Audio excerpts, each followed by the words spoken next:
A man named Chuck was shocked when he saw that rainwater was leaking into the luxurious bungalow he had purchased for a hefty sum. He immediately took pictures and sent them to the property agent, silently cursing him. After that, he went to his wife's studio to check if there was any water leaking there as well. His wife, Maria, was a fashion designer and was doing a live session at the time, sharing her designing experience. Fortunately, her studio was completely dry.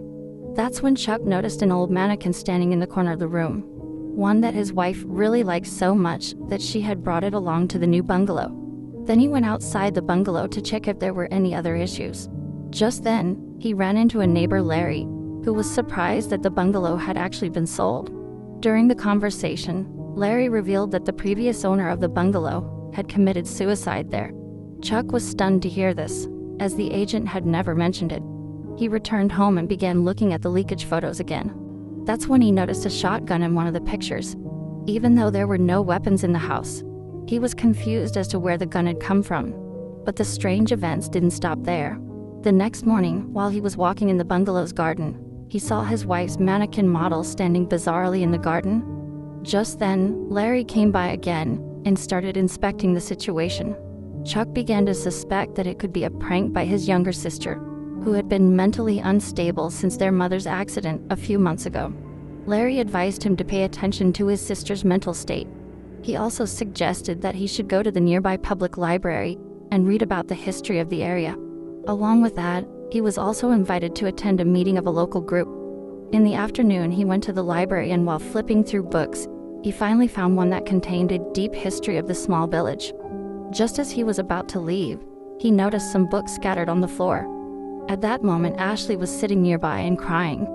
She warned him not to take too much interest in the village's secrets, or the consequences could be very dangerous. But Chuck thought she was crazy and ignored her words. He took the books and went to the library counter. When the librarian saw the books, her eyes widened. She immediately warned Chuck not to explore that particular place, as no one had been able to reach it so far. Chuck replied that he hadn't thought of anything like that. He just wanted to understand the history. He also told her about the crying girl and the scattered books on the floor. The librarian suddenly became very serious and quickly left. Chuck quietly returned home. Once home, he began reading the books, which were connected to a secret conference from 1980. Suddenly, the doorbell rang. At the door stood his old student, Olivia, who had come for a music lesson. Chuck was a music teacher, and that day a new student was attending class for the first time. In the beginning, Olivia was a bit nervous, so Chuck went to the kitchen to get some water to lighten the mood. But just then, the sound of piano music filled the room, like a professional performance. Chuck was shocked because when he turned around, Olivia was standing at the kitchen door. Seeing this, both of them were stunned. As Chuck moved back toward the piano, everything became quiet, and there was no trace of the woman Olivia had mentioned. Olivia, terrified, immediately ran away from there. That night, when Chuck was alone because his wife had gone out for office work, he attended the garden club meeting that Larry had told him about. There, a sensitive topic was being discussed, one that the people of this village usually preferred not to touch. There were only 6 people at the meeting, and Chuck noticed that the person who worked at the library was also present. They were talking about a girl named Helen Foster who had recently attempted suicide. The librarian said the incident reminded him of an old event from 1980, when a woman named Helen took her own life. Her daughter was being constantly bullied at school, and no one stepped up to help. In her grief and anger, she shot herself in their home. Since then, there has been a mysterious suicide in the village every year. People believe that it's all happening because of Helen's spirit. They believe this will continue until the truth about Helen's house, now lost to everyone, is uncovered. The meeting gradually turned more and more frightening, and everyone decided to end it. But as soon as Chuck stepped outside, he heard a woman's laughter coming from the nearby old church. Terrified, he rushed home and went to his sister Isabel's room. Isabel still hadn't gotten over the grief of their mother's passing, and often had nightmares in which she repeatedly saw their mother. Whenever that happened, she would come to Chuck and share her fears to feel lighter. That evening, Isabel's school friend Luke came to visit her. Luke had lived in this village since childhood and was familiar with many of its scary stories. She told Isabel the entire story of Helen's suicide in great detail. That night, while Isabel was sleeping, the bathroom light suddenly turned on by itself. She got up and turned it off, but after a while it turned on again. She thought there might be an issue with the switch, so she unscrewed the bulb and placed it on the bedside table. But as soon as she tried to sleep again, something very strange started happening. The mysterious events just wouldn't stop. The next morning when Isabel woke up, she saw the sun had already risen. At first she thought it might all have been a bad dream. But when she looked at the bulb on the bedside table, she realized that everything that happened during the night was real. Isabel immediately told her friend Luke about it. Just then, her brother Chuck called and told her to come home immediately. When she got home, she saw that her sister-in-law, Maria, was very frightened.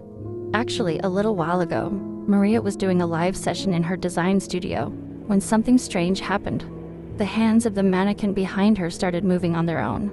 Her best friend, who was watching live, immediately called her, but Maria thought she was being interrupted about the bridal dress, so she sent a video explaining that the dress was already ready.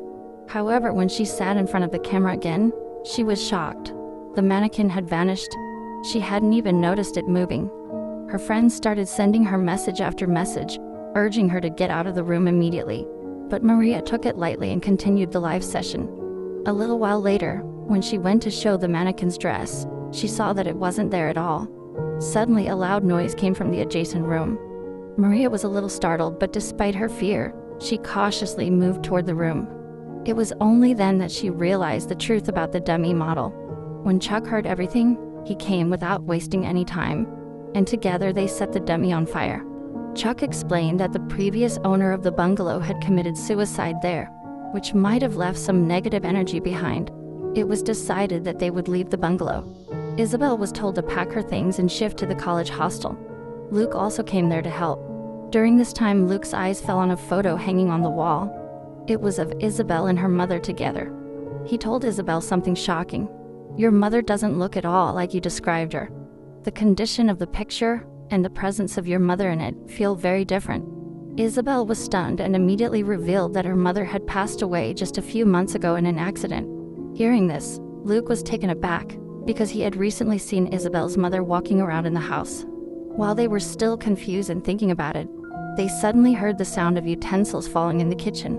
Frightened, both of them rushed downstairs, but as soon as they got down, the atmosphere in the house had completely changed. The room was unusually cold, and the air carried strange, sobbing-like sounds. Luke couldn't handle it and left the house with an excuse. As soon as Luke left, Isabel heard someone softly calling her name from behind. Fearfully, she turned around, but saw no one. Just then, Maria arrived and tried to stop her, but Isabel insisted that she would uncover the truth behind the mystery. Frightened, both ran back to their rooms. Shortly after, a scream came from Maria's room. Isabel rushed toward her. The door was slowly opening on its own. Maria was terribly scared. Crying, she ran into Isabel's room. There was fear on her face and blood was dripping from her nose. But she wasn't even aware of what was happening to her. When things calmed down a bit, Luke returned. He had an old map in his hand. He said that by comparing the 1923 planner's book and the current city mapping, he had found the exact location of an old place, 825 Forest Road. Meanwhile, Chuck had made up his mind to personally confront the man who had betrayed his wife. Isabel insisted on going with him. Just then, an agent arrived from outside. He had come to ask for help with an ad shoot, but Chuck had to leave immediately for something important. Maria, who had just started feeling a bit normal, stayed back to help the agent. Isabel sensed something was off, so she told Luke to stay with Maria, while she and Chuck headed toward the old address, 825 Forest Road. On the way, Chuck said that if it turned out to be that same house, he would burn it down. Meanwhile, Maria was helping the agent with the shoot, but suddenly the agent began speaking in some strange, unknown language. On the other side, Chuck and Isabel were passing through a dense forest and had reached a house that looked like a ruin. They broke a window and went inside, looking for any signs of the number. They quietly went up to the upper floor and saw that the mansion was identical to Chuck's house from the inside. Just then, a shadow passed behind them. At the same time, Maria, who was at home, suddenly started talking about an old incident from 1980.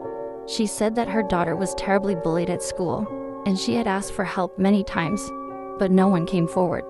In reality, the spirit of the woman who had committed suicide years ago had now taken over Maria's body. On the other hand, Chuck found a wooden box underground that contained several letters written to the school. All of them were in the same woman's handwriting and had been returned. Her address was written on these letters. Chuck realized that it was the current address of the house, 825 Forest Road. He understood now that the old address and the current one were the same, and that's why the spirit came to this house. It once belonged to her. He rushed upstairs to get Isabel. They had to leave immediately, but Isabel was standing there silently. Meanwhile, Luke had also started believing that something strange was happening with Maria. He deliberately asked her the name of her daughter. Suddenly, Maria started screaming loudly and laughing like a maniac.